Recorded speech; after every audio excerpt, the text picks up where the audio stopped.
اللہ رب العزت فرماتا ہے، پارہ نمبر 6 ہے، سورہ مائدہ ہے، وَتَعَاوَنُوا عَلَى الْبِرِّ وَالتَّقْوَىٰ، اے ایمان والو نیکی اور پرہیزگاری کے کاموں میں ایک دوسرے کی مدد کرو. نیکی اور پرہیزگاری کے کاموں میں ایک دوسرے کی مدد کرو، حکم ہے، حکم کرو. وَلَا تَعَاوَنُوا عَلَى الْإِثْمِ وَالْعُدْوَانِ، گناہ اور برائی کے کاموں میں ایک دوسرے کی مدد نہ کرو. قرآن ہے. آگے چلیے پھر قرآن ہے. فرمایا هُوَ الَّذِي أَيَّدَكَ بِنَصْرِهِ وَبِالْمُؤْمِنِينَ، وہ اللہ جس نے آپ کی مدد کی اور مومنوں کے ذریعے آپ کی مدد کروائی. اللہ نے آپ کی مدد کی اور مومنوں کے ذریعے آپ کی مدد کروائی. کتنی آیتیں ہو گئیں؟ 2. آگے چلیے تیسری آیت. اللہ فرماتا ہے یا ایھا النبی حسبک اللہ، اے نبی صلی اللہ علیہ وسلم فرما دو لوگوں کو کہ میرے لیے اللہ کافی ہے. ومن اتبعک من المؤمنین، اور وہ مومن بھی کافی ہیں جو میری اتباع کرتے ہیں. اللہ بھی کافی ہے، مومن بھی کافی ہیں. کتنی آیتیں ہو گئیں؟ 3. چلیے چوتھی آیت. قرآن کہتا ہے انما ولیکم اللہ ورسولہ، بے شک اللہ بھی تمہارا مددگار ہے اور اللہ کا نبی بھی تمہارا مددگار ہے. والذین آمنوا الذین یقیمون الصلاة ویؤتون الزکاة وہم راکعون، ایمان والو تم اکیلے نہیں، تمہارا مددگار اللہ بھی ہے، تمہارا مددگار اللہ کا رسول بھی ہے. اور وہ بندہ جو ایمان لائے، نیک عمل کرے، نماز پڑھے، زکوٰۃ دے، رکوع کرے، وہ بھی تمہارا مددگار ہے. کتنی ہو گئی؟ 5 تن دے نام دی 5ویں آیت. فَإِنَّ اللَّهَ هُوَ مَوْلَاهُ وَجِبْرِيلُ وَصَالِحُ الْمُؤْمِنِينَ، فرمایا بے شک اللہ تمہارا مولا ہے، تمہارا مددگار ہے، جبریل تمہارا مددگار ہے، اور نیک مومن تمہارے مددگار ہیں. یہ صرف 5 آیتیں پڑھ دیں برکت کے لیے، ورنہ پڑھنے پہ آؤں تو کئی جمعے آیتیں ہی پڑھتا رہوں. اب کچھ آیتیں انہوں نے پڑھی، کچھ میں نے پڑھی. اگر ان کی فکر ٹھیک ہو، میری بھی ٹھیک ہو، تو پھر مطلب سیدھا سیدھا ہے کہ قرآن دیاں آیتاں آپس ایک دوجے نال ٹکرا رہی. وہ آیتیں پڑھ رہے ہیں کہ اللہ کہتا ہے میرے علاوہ کسی سے مدد نہ مانگو. میں آیتیں پڑھ رہا ہوں، اللہ کہتا ہے کہ مدد میرا نبی بھی کرتا ہے، مومن بھی کرتے ہیں. اب کیا ہوا؟ قرآن آپس میں ہمیں ٹکراتا ہوا نظر آیا ان جاہلوں کی وجہ سے، حالانکہ قرآن آپس میں ٹکراتا نہیں ہے. یہی تو کہنے ہیں اسی وڈیاں دے دامن پھڑے ہونا تو بندے نو ٹھوکر نہیں لگتی. بندہ مرتا تبھی ہے جب بڑوں کو چھوڑتا ہے. بندہ مرتا تبھی ہے جب وہ کہتا ہے میری عقل کے مطابق سمجھو قرآن کو. کاکا جی آپ کی عقل وہ بے مقصد ہے، وہ بے معنی ہے. آپ کی عقل اتنی نہیں، آپ کا شعور، آپ کا سمجھ، آپ کا علم سارا وہ بالکل ناکارہ ہے. آپ خود تو ڈوبے ہو، دوسروں کو ساتھ ڈوب رہے ہو، ڈبا رہے ہو. اب ہوگا کیا؟ ایک طرف یہ آیات، ایک طرف یہ آیات. ان کی فکر پہ جب آپ جائیں گے کنفیوز ہو جائیں گے. ان مولویوں کو جواب کوئی نہیں جے، جاؤ ذمہ داری نال کہہ رہے، آئیں بائیں دائیں شائیں کر کے نکلن کی کوشش کریں گے، جواب کوئی نہیں دے گا، کلیئر کوئی نہیں کرے گا. میں کلیئر کرتا ہوں اور 1 منٹ میں کلیئر کروں گا، ٹائم بھی زیادہ نہیں لوں گا.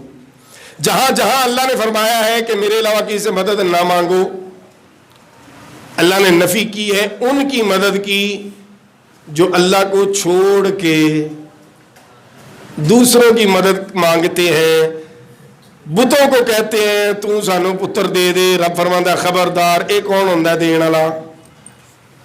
بت جی بارش دے دے، رب فرماتا ہے خبردار یہ کون ہوتا ہے؟ لہذا اس مدد کو رب نے منع فرمایا ہے. اب دوسری مدد کی صورت کیا رہ گئی کہ بندہ کہے یا رسول اللہ صلی اللہ علیہ وسلم آپ اللہ کے سچے رسول ہیں، آپ رب سے یہ کام میرا کروا دینا. نہیں سمجھ آئی ابھی آپ کو؟ بھئی اختیار کس کا ہے؟ اختیار کس کا ہے؟ تو اللہ نے اگر کوئی اپنے حبیب بنا لیے، کوئی نیک بندے اپنے برگزیدہ بنا لیے، اور جن کو اللہ نے یہ حق دیا ہے، جن کو اللہ نے یہ حق دیا ہے کہ تسی ہوں منگو تو صحیح، زبان ہلاؤ تو صحیح، مانگنے کی دیر ہے، عطا میں کمی نہیں ہوگی۔ اب وہ جب مانگتے ہیں تو مانگ تو اسی سے رہے ہیں، دلوا کس سے رہے ہیں؟ اسی سے رہے ہیں۔ تو اس میں کیا شرک ہے، کیا ممانعت ہے، کیا برائی ہے؟ لہٰذا قرآن نے یہی بتایا، مینوں چھڈ کے منگو گے تو ڈبو گے، مینوں من کے میرے دیکھاں دے ذریعے میرے وال لاؤ گے تو تر جاؤ گے۔ میں ایک مثال دے کے آج کے لیے بات کو سم اپ کروں۔ حضور صلی اللہ علیہ وسلم منبر پہ جلوہ فرما ہے۔ میں نے پہلے کہا تھا نا، قرآن سمجھیں گے صحابہ کے عمل کی روشنی۔ اب یہ جتنی آیتیں ان کو نظر آتی ہیں، من قطمیر والی یا ساری، مدد کوئی نہیں کر سکتا، یہ صحابہ کو آتی تھی کہ نہیں؟ بلکہ یہ آیتیں تو صحابہ کرام نو بہت ہی آنیاں سن، کیونکہ رہندے جے مشرکاں دے وچ سن۔ نہیں سمجھ آئی آپ کو بات؟ صحابہ کرام کے دائیں بائیں کون تھے؟ تے ہر ٹائم دا واہ سی مشرکاں نال، لہذا اے قرآن دے حکم تے انہوں نے بہتے سمجھ آئے سن۔ حضور صلی اللہ علیہ وسلم منبر پہ تشریف فرمائے، خطبہ جمعہ کا ارشاد فرما رہے، ایک شخص کھڑا ہوا، عرض کی یا رسول اللہ صلی اللہ علیہ وسلم، کات سالی ہو گئی، بارش نہیں ہو رہی، باران رحمت نہیں ہو رہا، ذرا دعا فرماؤ نا۔ کیا صحابہ کو نہیں پتا تھا؟ اللہ کہتا ہے کہ نا ڈائریکٹ مانگ، پتا تھا کہ نہیں؟ وہ سیری ہلا دیو۔ تو پھر صحابہ نے حضور صلی اللہ علیہ وسلم کو کیوں یہ عرض کیا؟ اس کا مطلب صحابہ نے بتایا قرآن کی اس آیت کا وہ معنی نہیں جو ان بیچاروں کو سمجھ آیا ہے،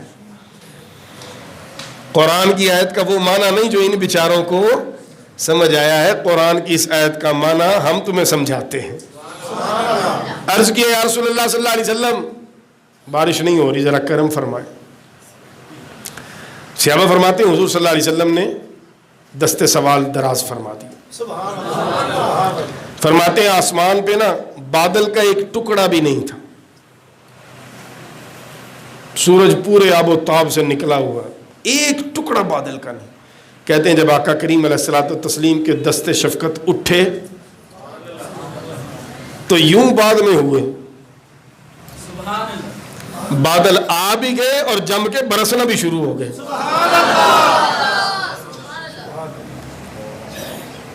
بارش کون دیتا ہے؟ اور بول لو، وہ بارش کون دیتا ہے؟ صحابہ کو نہیں پتا تھا، تو پتا سی تو پھر انہوں نے کیا کیوں؟ اور اگر انہوں نے کہہ دیا تھا تو حضور صلی اللہ علیہ وسلم نے انہیں ٹوکا کیوں نہیں، انہیں روکا کیوں نہیں؟ تو مطلب یہ ہے قرآن کی اس آیت کا وہ معنی نہیں بنتا جو مولوی جی کو ٹھوکر لگی ہے، بلکہ اس کا معنی یہ بنتا ہے رب کو چھوڑ کے کسی سے نہیں مانگنا، رب کو مان کے اگر رب کے محبوبوں کے ذریعے مانگا جائے تو رب خوش ہوتا ہے۔ بارش برسی، جم کے برسی، اگلا جمعہ آ گیا، پھر اجتماع ہے، حضور صلی اللہ علیہ وسلم پھر منبر پہ ہے، وہی بندہ پھر کھڑا ہو گیا، وہی بندہ پھر کھڑا ہو گیا۔ پچھلے جمعے کیا سوال تھا؟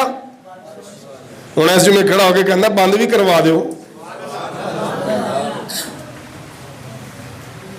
یا رسول اللہ بند کروا دے، اب تو نالے بھر گئے، اب تو سیلاب جیسا ماحول بن گیا، پانی پانی ہو گیا، ان کرم ہو جاوے۔ بارش روکتا کون ہے؟ تسی مزہ نہیں لے رہا، میں گل میں سنائی جا رہے ہیں تھانوں۔ بارش دیتا بھی اللہ ہے، بارش روکتا بھی اللہ ہے۔ صحابہ کا عمل بتاتا ہے کہ اگر کریم کے ہاتھ اٹھ جائے تو رب بارش عطا کر دیتا ہے، کریم کے ہاتھ اٹھ جائے تو رب بارش کو روک بھی لیتا ہے۔ لہذا مولوی کی بات نہیں مانیں گے، مولوی بیچارہ آپ بھی ڈبا تو ان بھی ڈوبے گا، سمجھ آئیے؟ تے جے مولوی ڈوب گیا ہے تے جڑے بندے نے پڑھی کچھ نہیں ہو کی کرے گا تواڈے دا؟ نہیں سمجھ آئی بات؟ بھی ایک بندہ ظاہری طور پہ جس نے علم پڑھا ہے اس کو ٹھوکر ایسی بری لگی ہے تو جڑے بندے نے پڑھے ہی نہیں ہو۔ تو اس لیے ہمیشہ یاد رکھیے گا، دل کا چیک اپ کروانا ہو دل کا چیک اپ کروانا ہو تو جرنل فزیشین کے پاس بندہ نہیں جاتا، حالانکہ وہ بھی MBBS ڈاکٹر ہوتا ہے، لیکن بندہ کہتا ہے یہ ڈاکٹر ضرور ہے لیکن یہ اس شعبے کا ماہر نہیں ہے۔ نیورو سرجن کے پاس بندہ نہیں چلا جاتا دل کا مرض لے کے، حالانکہ وہ بھی سرجن ہے، وہ بھی ڈاکٹر ہے، لیکن وہ دماغ سے ریلیٹڈ مرض چیک کرے گا۔ تو جی اینی چھوٹی چھوٹی گلاں سمجھ آئے نے تو سونے قرآن و حدیث بھی سمجھنا ہے تو اس بندے کے پاس جا جس کا سلسلہ تعلیم ٹوٹا ہوا نہ ہو، جس کا سلسلہ تعلیم مدینے کے تاجدار تک ایک تسلسل کے ساتھ جا رہا۔ آئندہ جمعے مزید انشاءاللہ اس مضمون کو آگے لے کے چلیں گے۔ اللہ رب العزت ہم سب کو اسلام کی حقانیت کو سمجھنے کی توفیق عطا فرمائے۔